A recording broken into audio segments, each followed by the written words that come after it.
एक गांव में चंदू नाम का लड़का अपने दादाजी के साथ रहता था। चंदू के माता पिताजी नहीं थे। चंदू के दोस्त चंदू की गरीबी का हमेशा मजाक उड़ाया करते थे।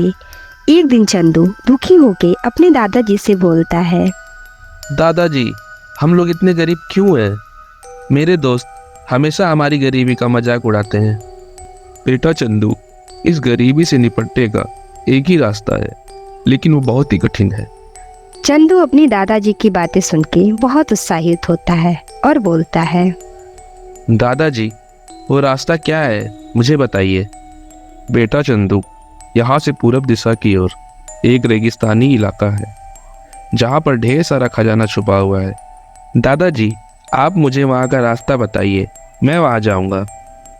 चंदू के दादाजी चंदू को एक नक्शा देते हैं और बोलते हैं, बेटा चंदू, ये नक्शा लो, ये आधा ही है और इसका आधा हिस्सा इसी गांव में कहीं खो गया है। ठीक है दादाजी, आप ये नक्शा मुझे दे दीजिए। इतना कह के चंदू वो नक्शा लेके वहाँ से चला जाता है।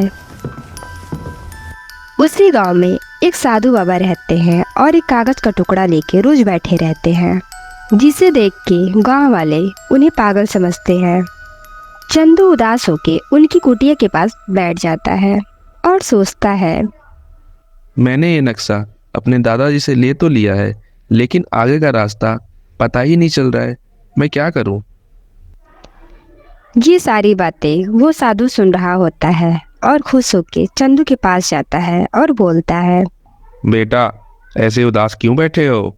साधु बाबा, मैं बहुत गरीब हूँ, मेरे माता पिताजी नहीं हैं। मैं एक खजाने की खोज में निकला हूँ, लेकिन मेरे पास सिर्फ आधा ही नक्शा है।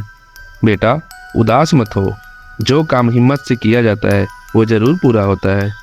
इसका आधा नक्शा मेरे पास है, जिसे मैं हर रोज देखता था, और ये गांव वाले मुझे पागल समझते थे और मेरी बात तक नहीं सुनते थे। लेकिन आज तुमने मेरी बात सुनी भी और अपनी बात भी मुझसे कही, इसलिए मैं तुमसे बहुत खुश हूँ।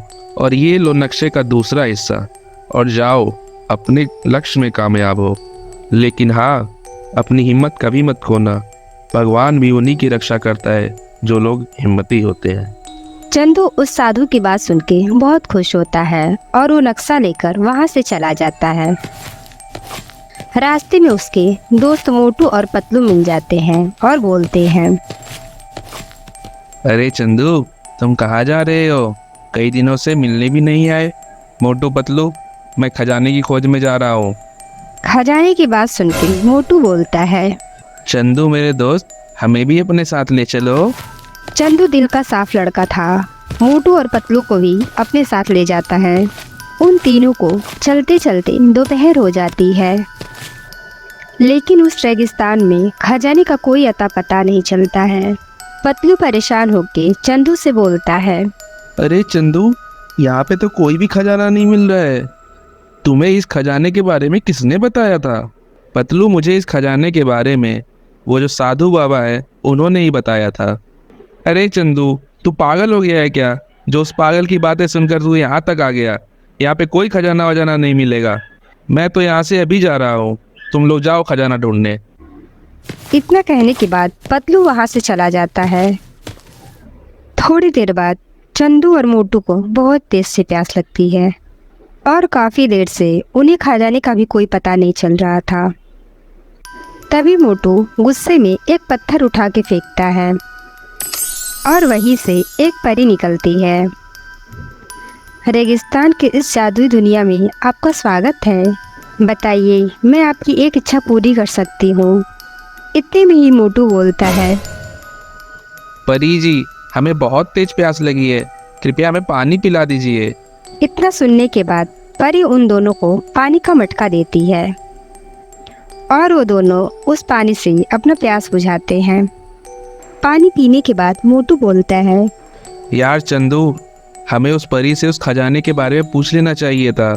हाँ भाई मोटू, पूछ तो लेना चाहिए था, लेकिन वो परी रुकी ही कहाँ, वो तो पानी देते ही गायब हो गई। इतना कहने के बाद मोटू और चंदू उस खजाने की खोज करने लगते हैं। तभी वो देखते हैं एक गड्ढे में चुड़ैल बैठी रहती है। चंदू चुड़ैल को देखते ही अपने दादाजी की बातें याद करने लगता है। हिम्मत करने वालों की ही जीत होती है। यही सोच के चंदू उस चुड़ैल से बोलता है। हम दोनों यहाँ पे खजाने की खोज में आए हैं। अगर आपको उस खजाने का रास्ता पता हो तो हमें बता दीजिए। मुफ्त में तो मौत भी नहीं मिलती, तुम चाहते हो खजाना मिल जाए। ठीक है चुड़ैल जी, आप हमें बताइए हमें क्या करना होगा। मुझे तुम लोगों से एक पहेली का जवाब चाहिए। अगर तुम दोनों ने मेरी पहेली का जवाब सही दिया तो मैं तुम लोगों को यहाँ से बहुत सारे खजाने दूंगी। लेकिन अगर मेरी पहेली का जवाब गलत हुआ तो मैं तुम दोनों को यहीं पे जला के भस्म कर दूंगी। चुड़ैल की बातें सुन के चंदू अपने मन में सोचता है। यही सही मौका है, मुझे ये मौका गंवाना नहीं चाहिए। उस बाबा जी ने भी यही बोला था कि वहाँ पे जाकर हिम्मत से काम लेना। मैं इस चुड़ैल की पहेली का जवाब जरूर दूंगा। इतना सोच के चंदू उस चुड़ैल से बोलता है। ठीक है चुड़ैल जी, हम आपकी पहेली का जवाब देने के लिए तैयार हैं। ठीक है, सुनो मेरी पहेली। ऐसा कौन सा सवाल है जिसका जवाब कोई हाँ में नहीं दे सकता। चुड़ैल की पहेली सुन के चंदू सोचता है। ऐसा कौन सा सवाल है जिसका जवाब हम हाँ में नहीं दे सकते। अच्छा हाँ, सोते टाइम हम किसी को ये नहीं बोल सकते कि हाँ मैं सो रहा हूँ। हाँ, इसका जवाब सोना ही होगा। चुड़ैल जी, इसका जवाब सोना होगा, क्योंकि अगर किसी से भी ये पूछा जाए कि क्या तुम सो रहे हो, अगर वो इंसान सो रहा होगा तो वो जवाब कभी भी हाँ में नहीं दे सकता। लेकिन अगर जगा होगा तो वो ना जरूर बोलेगा। चंदू का जवाब सुन के चुड़ैल बोलती है। अरे वाह चंदू, तुमने तो मेरी पहेली का जवाब बिल्कुल सही दिया है। ये लो चंदू, ये खजाना ले जाओ और अपनी गरीबी दूर कर लो। फिर वो चुड़ैल उन दोनों को खजाना देती है और वहाँ से गायब हो जाती है। चंदू और मोटू खजाना लेके अपने गांव की तरफ आ जाते हैं। रास्ते में उन्हें वही पतलू उनका दोस्त मिलता है। तभी चंदू बोलता है। अरे पतलू, देखो हम कितने सारे खजाने लेकर आए हैं। चलो कोई बात नहीं, तुम भी थोड़ा खजाना हमारे में से ले लो। इतना कहने के बाद चंदू और मोटू अपने खजाने का हिस्सा थोड़ा थोड़ा पतलू को दे देते हैं। अरे वाह, अगर मैं इन दोनों के साथ उस रेगिस्तान पे गया होता तो मुझे ढेर सारे खजाने मिले होते। चलो कोई नहीं। चंदू उस खजाने से अपने घर की स्थिति सुधार लेता है और खुशी खुशी रहने लगता है।